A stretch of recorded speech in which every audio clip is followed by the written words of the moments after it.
আমার আশেপাশে থাকা মানুষগুলোর কাছে যখন আমি কিছু বায়না করি ওরা সেটাকে ধরে আনতে বলে বেঁধে নিয়ে আসে। আমার অবস্থাটাও কিন্তু সেরকমই কিছুটা।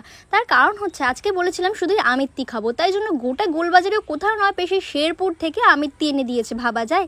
আর দেখো একটা মালপোয়াও এনে দিয়েছে, কিন্তু মায়ের হাতের মালপোয়াকে কিন্তু কেউই বিট করতে পারবে না। আমার এখন একটা বাজে স্বভাব হয়েছে যে ভাত খাওয়ার পরেই কিছুক্ষণ পর প্রায় 1-1.5 ঘন্টা পর আমার আবার খিদে পায়, তাই আমাকে কচুরি খেতে দেওয়া হয়েছিল। সন্ধ্যাবেলা কিছু চট জলদি খাবার বানাবো, তাই জন্য ভাবলাম এই ম্যাগিটাই বানানো যায়। একটা ডিম ফাটাবো, কিন্তু যেই ডিমটা ফাটালাম অমনি দেখলাম এটা সেদ্ধ ডিম, কাঁচা ডিম নয়। তারপরে আবার সেই কাঁচা ডিম ফ্রিজ থেকে বার করে সেটাকে এখন ভাজছি। আমার রান্না করতে গেলে কিন্তু একটা খুবই বাজে অভ্যাস আছে, সেটা হচ্ছে আমি যাই রান্না করি না কারণ নিজেই ফার্স্ট একটু টেস্ট করে নিই। এটার খুবই বাজে অভ্যাস, যদি আমার মা বলে শ্বশুরবাড়িতে গিয়ে খুবই বকা খাবো। এই অভ্যাসটা আমার খুব তাড়াতাড়ি পাল্টাতে হবে। তোমাদের আর কার কার আমার মতন এরকম রান্না করার সময় খাওয়ার অভ্যাস আছে আমাকে কমেন্টে অবশ্যই জানিয়ে যেও। দেখা হবে তোমাদের সাথে নেক্সট কোনো ব্লগে, ততক্ষণ ভালো থাকবে, টাটা।